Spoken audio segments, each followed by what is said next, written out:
Welcome to Lecture 6.2, Semi-Infinite Domains and the Reflection Method.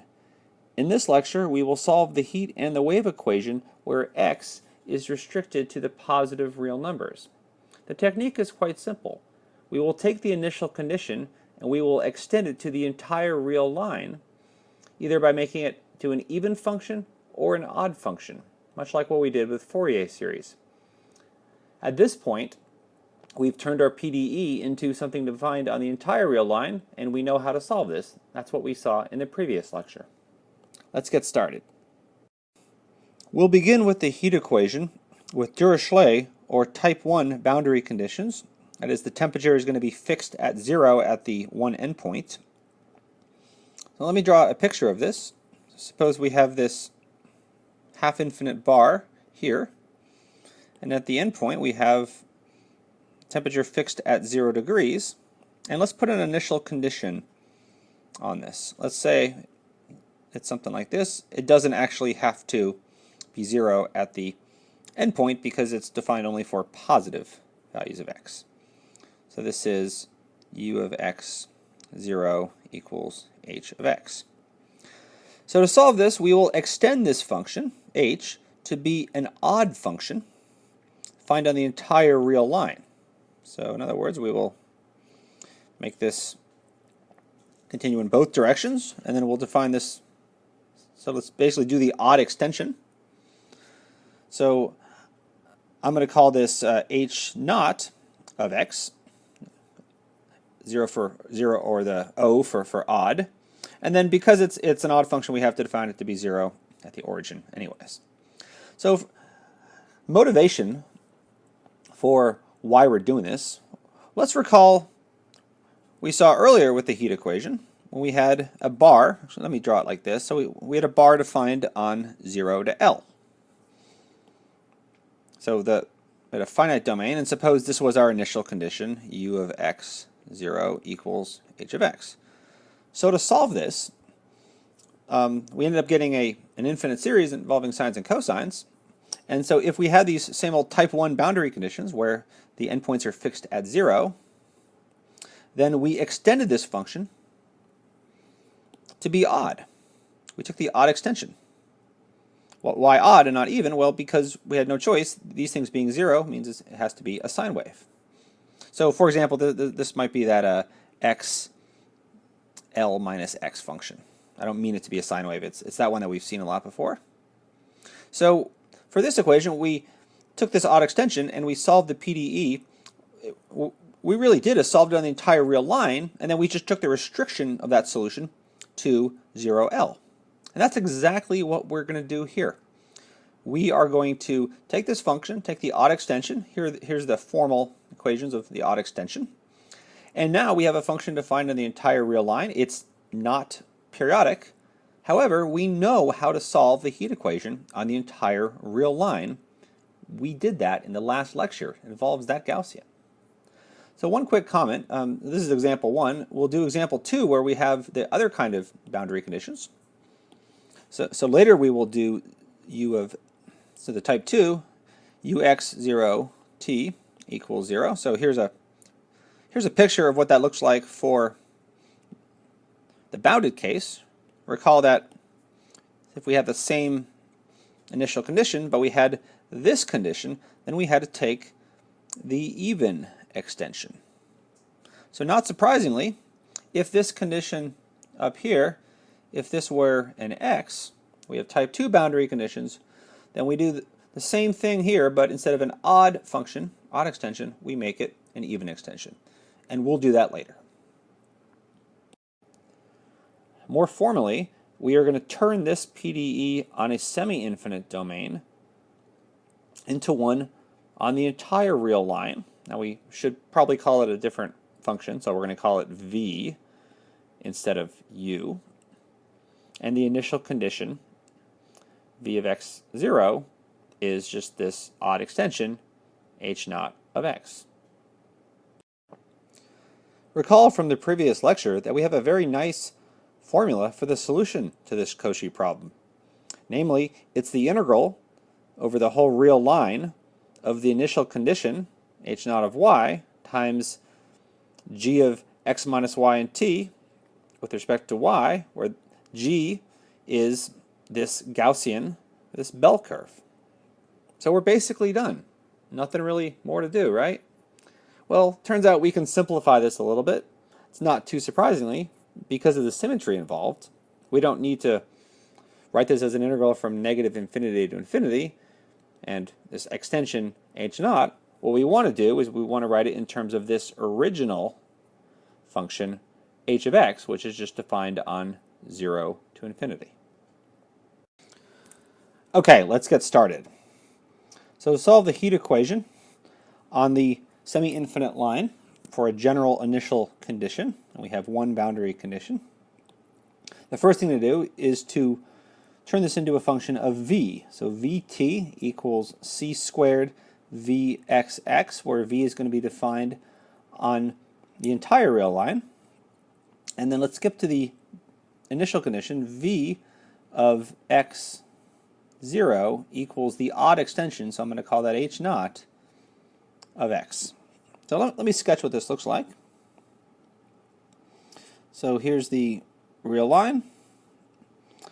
At x equals 0, the original temperature is fixed at 0 degrees. Here is, let's say this is u of x0 equals h of x. So we take the odd extension. And before we go any further, let's think about what happens as time gets larger. So for a larger value of time, so this is going to flatten out and do something like this. And then for larger t, it's going to get even flatter. And of course, in the long term, it's going to approach 0 degrees everywhere. Now, at the origin, the temperature is going to be 0 for all time t. Hopefully you can see this.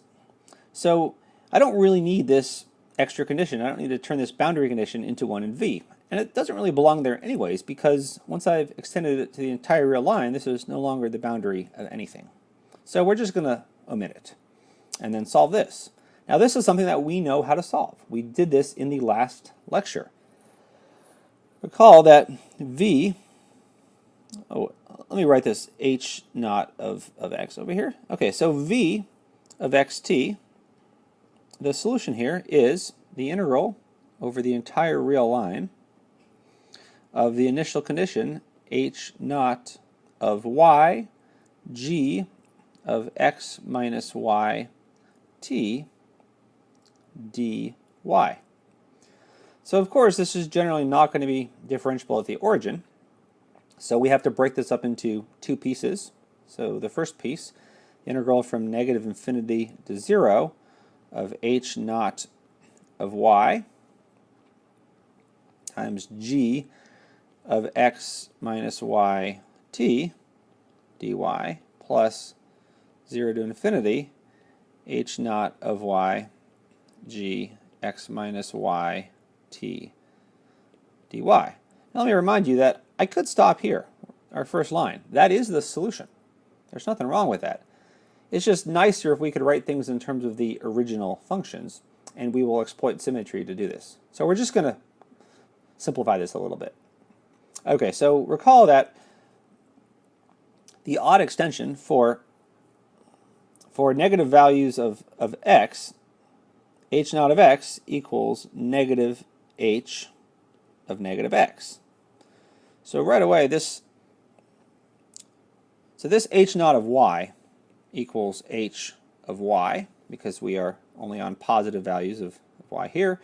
And then for negative values of y, this h naught of y, we can write it as negative h of negative y.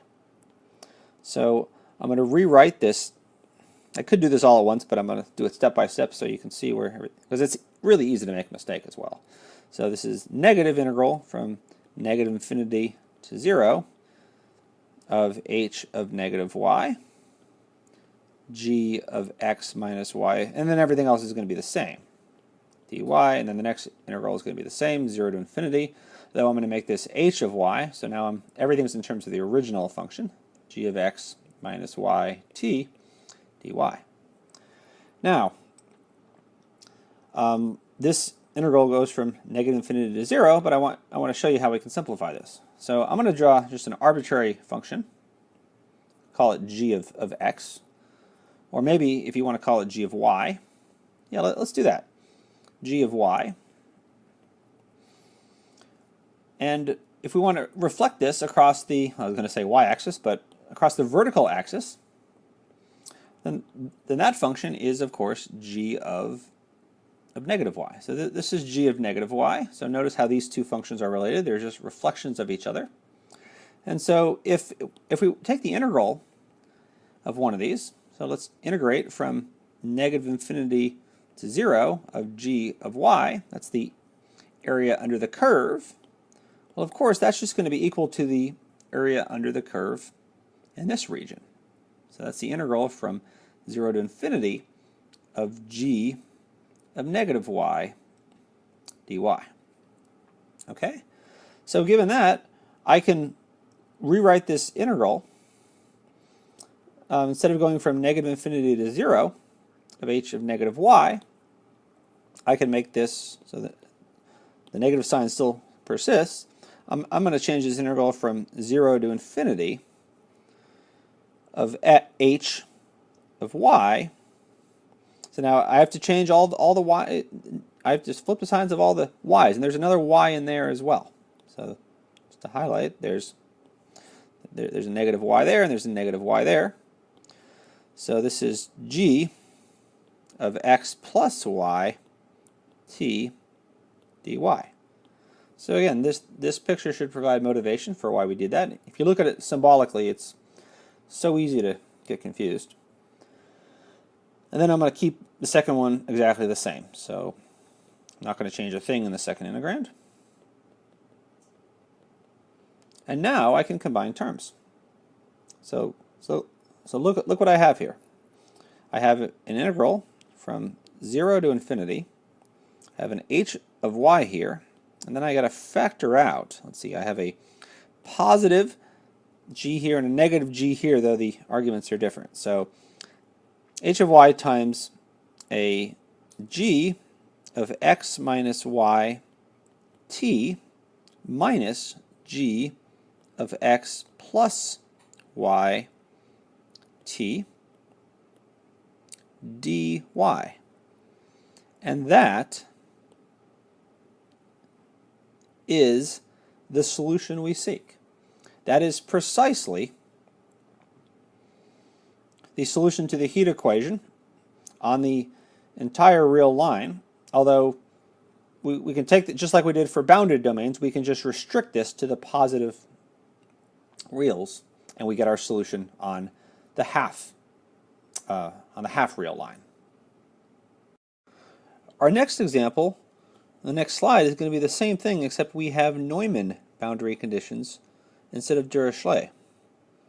So instead of this boundary condition here, the temperature being fixed at 0, we are going to make this ux 0 and t being 0. So let's think about how that's going to change things. So first of all, instead of the odd extension, we're going to have the even extension. So let me sketch that like this. And then we still get the same solution, except this is going to be even. So this the even extension, where h of negative x equals h of x. And so that's going to change this step right here. So the even extension is going to, instead of making this negative h of negative y, it's going to make it positive h of negative y. And everything else is going to be the same. So we get down here, and the only difference for the type 2 boundary conditions is this negative becomes a plus, plus that becomes a plus, and that's it. So the next slide, I'm actually going to do this in a few more steps so you can see it formally. Here is formally the PDE that I solved at the end of the last slide. That is the boundary and initial value problem for the heat equation on the semi-infinite line with Neumann conditions. So let me sketch what this represents first. So suppose we have a semi-infinite domain, and the initial, well, before I get there, Neumann conditions means that the endpoint is insulated, so heat cannot enter or leave. So suppose the initial condition looks like this: h of x equals u of x 0. So intuitively, the heat will dissipate and spread out. So over time, it will decrease, and let me use a different color after this, and approach the average value. Now, you got to be careful with average value because we're on an infinite domain, and of course that that there's technicalities where that might not exist depending on the function, but we're not going to deal with that in this lecture or in this class. Intuitively, you know that this thing should spread out and get as flat as possible. So the even extension of this is defined as you would expect. And I think it's easier just to look at the picture. So let's say that the y-axis is there. So the hardest part, of course, is drawing it. And then the solution curves for a larger t, like these two here, are going to look like this, and then this, and so forth. Okay, so let's solve this. And of course, I basically already told you what it was, and the steps are almost the same. So I'm going to go through them quickly. So we're going to write this as a PD in V. And of course, we don't need this boundary condition because when we extend V to the entire real line, there's no boundary anymore. And that becomes forced anyway. So h e of x. Okay, so we have a solution to this from the previous lecture. It is the integral over the entire real line of h e of y times g of x minus y t dy. Now we need to break this into two integrals because in general this is not going to be differentiable at this point. So we go first of all from negative infinity to infinity of he of y. I'm going to skip a step here. So he of y. Well, no, I won't. Let's just be careful because it's easy to mess up a sign. So he of, oops, sorry, I was supposed to go negative infinity to 0. He of y. G of x minus y, same thing. And then we're going from 0 to infinity of the same thing, he of y times g of x minus y and t. Next, recall that when y is positive, this is equal to h of y, and when y is positive, this is equal to h of negative y. Now the difference in the previous lecture was we had a negative out here, and that's the only difference in this entire problem. So here we're going to go from negative infinity to 0 of h of negative y, g of x minus y t dy, and we're going from, and then everything is the same except this is an h of y, g of x minus y t dy. And finally, recall, it always helps to draw a picture that for any function g of y, we reflect it across the vertical axis. That is g of negative y. So the integral from negative infinity to 0 of g of y is equal to the integral from 0 to infinity of g of negative y. So I can turn this first integral into one from 0 to infinity, but I just have to make all of these y's, I have to flip the sign. So I have to make them from negative to positive. So h of y, g of x plus y t, and then the next integral is exactly the same, nothing changes. And so we can put this together. We can write this as one integral from 0 to infinity of h of y, and then we can factor out and we get g of x minus y. Oops, x, I gotta put a t in there. And then plus g of x plus y t dy. And that's it. Remember, the only difference to the previous part where we had Dirichlet conditions and the odd extension is that positive sign in the last slide was negative. Next, we're going to solve the wave equation on a half-infinite domain with type 1 or Dirichlet boundary conditions. So let me draw a picture of this.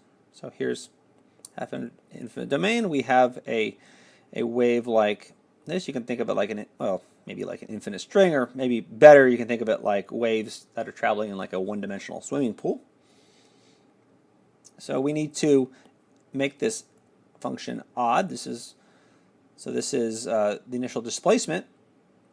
U of x 0 equals f of x. So the odd extension of f is defined to be, so it's, of course, f of x when x is positive. It's 0 when x equals 0, and it's negative f of negative x when x is negative.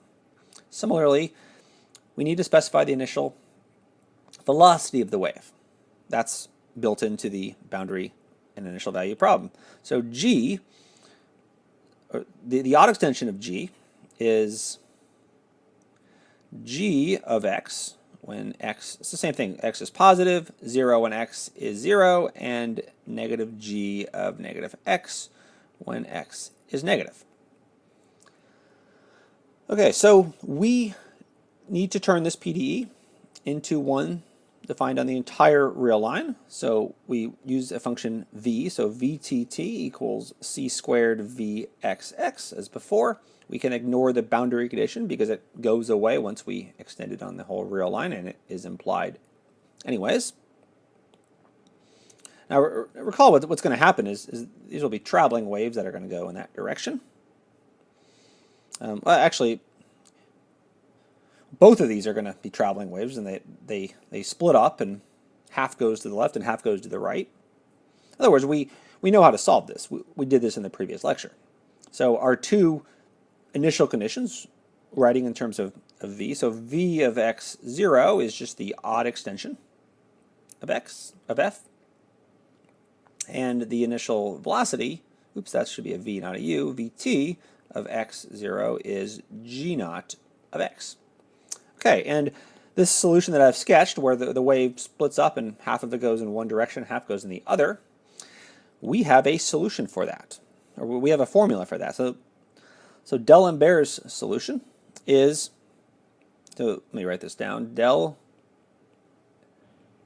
Ambert's formula, this is what we did in the previous lecture, says that v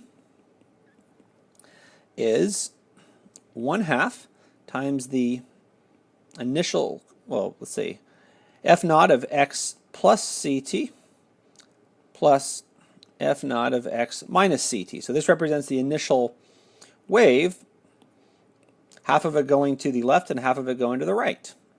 Now there's going to be some, we got to be careful, there's going to be some interference. Well, I'm just going to wait and show you. So let's keep going. Plus 1 over 2c times the integral from x minus ct, x plus ct of the odd extension of g ds.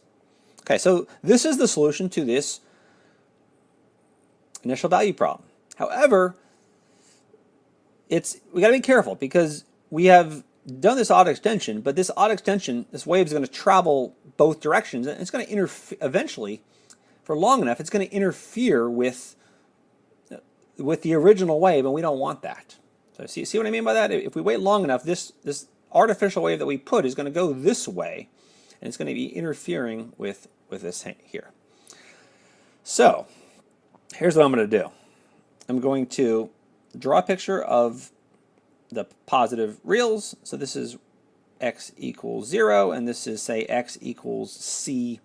So when this interference happens is dependent on whether x is less than ct or x is bigger than ct, because that's the c is the speed of the wave. If you're having trouble visualizing this, just look at this picture. So there's going to be two cases. So case 1 is going to be when x is bigger than ct. Let's just focus on that now. When x is bigger than ct, then all of these quantities, x plus ct, x minus ct, both of these quantities are positive. And moreover, these quantities appear in the integral. Those are positive. So in this case, let me write this down. So case 1, when x is bigger than ct, then f naught of x plus ct equals f of x plus ct. Now we also have f naught of x minus ct equals f of x minus ct. And on this interval from x minus ct to x plus ct, so both of these are positive, and so on this interval, so g naught of s equals g of s on the interval x minus ct to x plus ct. Okay, because that interval is going to be entirely contained in the positive reals. So in this case, when x is bigger than ct, this is our solution. Well, when I say if we get, I guess this is our solution, we can just get rid of these extensions, and the solution is v of xt is 1/2 times f of x plus ct plus f of x minus ct plus 1/2c. We can integrate from x minus ct to x plus ct, g of s ds. So we don't have to worry about anything. These things are just the original functions f and g. Things are a little bit different when we're in this region. So when x is, actually let me call this case 2. So I'll write it over here. Case 2, x is less than ct. Of course, x is positive. So x is between 0 and ct. So we got to be careful, because now things like x minus ct here and here are negative. So we have to use the definition. So in that case, we need to use the definition of the extensions, and we got to write this f naught and this function here, or this thing, we got to write in terms of negative f of negative x. Okay, so let's be careful with that. So let's repeat what we just did here. So f naught of x plus ct, still x plus ct is still positive, of course, because x and ct are positive, so nothing changes. That's f of x plus ct. However, in this case, this argument is negative. So we have to say that f naught of x minus ct is negative f of negative this argument. So negative x minus ct quantity is ct minus x. Okay? And now we also have to deal with this integral, but I think it's easier to do that once we write down the integral. So I'm going to hold off on this here. Okay. So let's write down the solution. So v of x t is 1/2. Let me see how I want to do this. I'm not going to write this whole line down. I'm just going to modify this line. So this line here still holds, but I'm just going to eliminate. I'm going to write these f naughts in terms of f. So it's 1/2 times f of x plus ct plus, and now we got to be. This is going to change. That is going to become this. So plus, actually, I probably should say minus. So that's minus, let's make that a little darker, f of ct minus x. So that's simple enough. This thing just turns into this thing. Now, this integral, so this is negative, that's positive. So here's kind of a picture of of what this looks like in this case. So this is going to be x minus ct. This is going to be 0, and this is going to be x plus ct. Okay, so let's break this into two integrals, 1 over 2c. Let's go from, you can't stop me from breaking this into two integrals. X minus ct, that's going to be a negative number to 0 of g naught of s. And then 1 over 2c, we're going from 0 to x plus ct g naught of s ds. Okay. This integral, we can change this g naught to g because it's x is positive, and in that case g naught is equal to g. This one we have to be a little bit careful of. Now I'm going to go up in this upper right hand corner and away from everything, and let's speak and draw a picture that you've seen before. So let's suppose we have a function. Now if you want to change variables and do the chain rule, you can change variables. You can let s be negative s and play with this, but let's see what's going to happen here, because it's personally I like to draw a picture and just use intuition.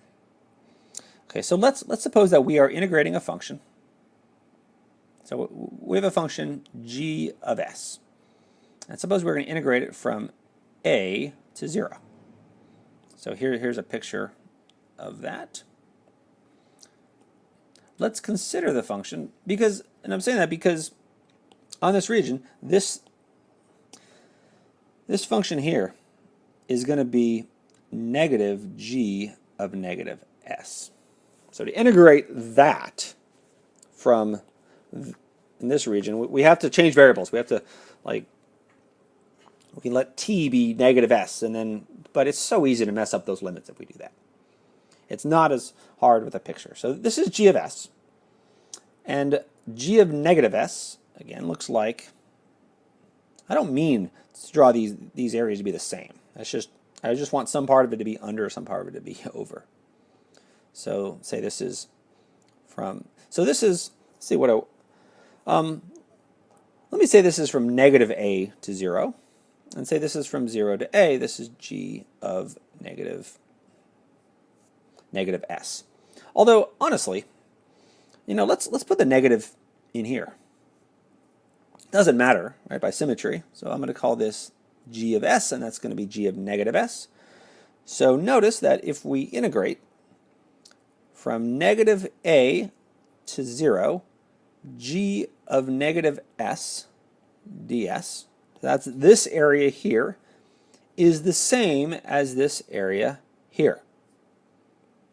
So we're integrating now from positive 0 to positive a of g of s ds.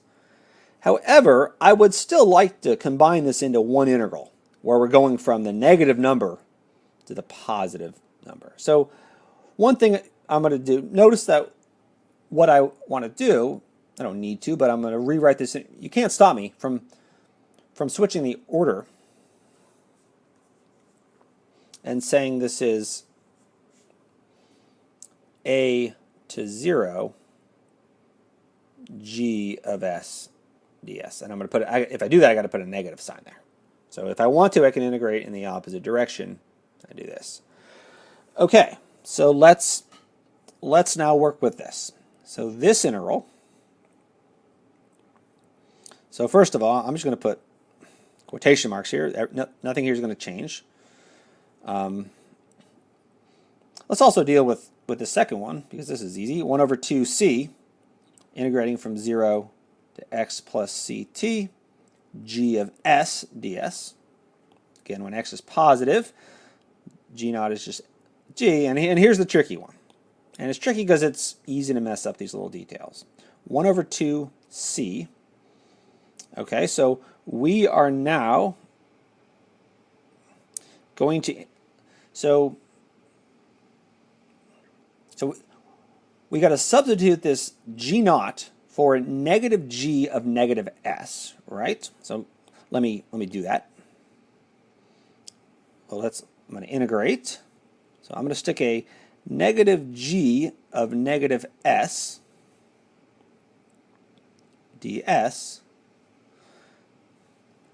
But now from this argument up here, I can replace, if I want to, so I can go from here to here, whereas I can turn the negative s into a positive s. Let's do that. Negative s into a positive s. But to do that, I need to, going from here to here, changing the negative s to a positive s, changing the sign of g, putting a negative sign out in front. If I do that, a negative sign out in front makes that positive. And what I've done from here to here is I've switched the sign of this bottom limit from negative a to positive a. So we are going from, so this limit from this thing to its negative makes it going from x minus ct to ct minus x, which, by the way, is positive, smaller than this. So again, if you wanted to, you didn't have to draw this picture. You could have right from here, done this thing that I did, and then if you wanted to, you could have said let t be negative s and done a change of variables. But I like doing it by picture. I think it's harder to make a mistake. Now we can combine these two cases. So we can combine these two integrals because they're the same thing in here. And we're going from this lower limit to that upper limit. So to summarize, I'm going to write this as, so v of xt, let's write this together, is 1/2 from f of x. So now I'm just going to copy paste the same thing down here and combine these integrals. So it's 1/2 of times f of x plus ct minus f of ct minus x plus 1 over 2c from ct minus x to x plus ct of g of s ds. So this is what we get when x is less than ct in our original equation. And this is what we get. Oops, not that. Sorry. This is what we get down here. Almost the same. When x is bigger than ct. And physically this represents, when x is bigger than ct, that just means that the wave has not gotten there yet. So this wave here moving, this artificial wave that we had to add has not, we're far enough out here that this wave has not moved here to interfere. So the solution is simpler. Here we have to take into account the interference. Okay, so that's the wave equation on a semi-infinite domain. It's a little messier, but that's basically just in the simplification. As before, the first step we wrote down absolutely is a solution. We just wanted to simplify it more, but there just happened to be two cases. We'll conclude this lecture with a summary comparing the heat and the wave equations on a semi-infinite domain.